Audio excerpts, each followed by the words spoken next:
CEO woman जो कई सालों से बाहर मेहनत कर रही थी, पहली बार अपने ग्रैंडफादर का बर्थडे सेलिब्रेट करने घर वापस आई। सिंपल दिखने के लिए उसने अपनी लग्जरी कार गांव के एंट्रेंस पर पार्क की और गिफ्ट्स के साथ पैदल घर तक आई। जैसे ही वह घर पहुंची, उसने देखा कि उसके मम्मी पापा एक कोने में बैठे हुए थे। उसने उनसे पूछा कि वे मेन टेबल पर क्यों नहीं खा रहे, लेकिन उस वक्त उनके पास सच बताने का कोई जवाब नहीं था। तभी एक रिश्तेदार ने कहा कि ऐसा इसलिए है क्योंकि वह लाइफ में फेल हो गई है। उसके डिवोर्स की वजह से उसके मम्मी पापा को गांव में शर्मिंदगी झेलनी पड़ी। बड़े अंकल का बेटा फैक्ट्री में लीडर है और छोटे अंकल का दामाद बैंक में मैनेजर है। उसके डिवोर्स के बाद वह बाहर काम में बिजी हो गई और घर आना बंद कर दिया। इस वजह से घमंडी रिश्तेदारों को लगा कि वह बाहर स्ट्रगल कर रही है। उन्होंने न सिर्फ उसे नीचा दिखाया बल्कि उसके मम्मी पापा को भी टॉर्चर किया।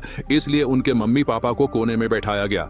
रिश्तेदारों का ये बिहेवियर देखकर सीईओ वुमन को बहुत गुस्सा आया, लेकिन अपने पेरेंट्स को और अपसेट न करने के लिए उसने चुप रहना बेहतर समझा। फिर उसने लाखों के गिफ्ट्स निकाले। इस पर रिश्तेदारों ने फिर उसका मजाक उड़ाना शुरू कर दिया। उन्होंने कहा कि जो भी चीजें वह लेकर आई हैं वह सब कबाड़ है। उसके मम्मी पापा ने तुरंत उसकी साइड ली, लेकिन रिश्तेदारों ने उन्हें गरीब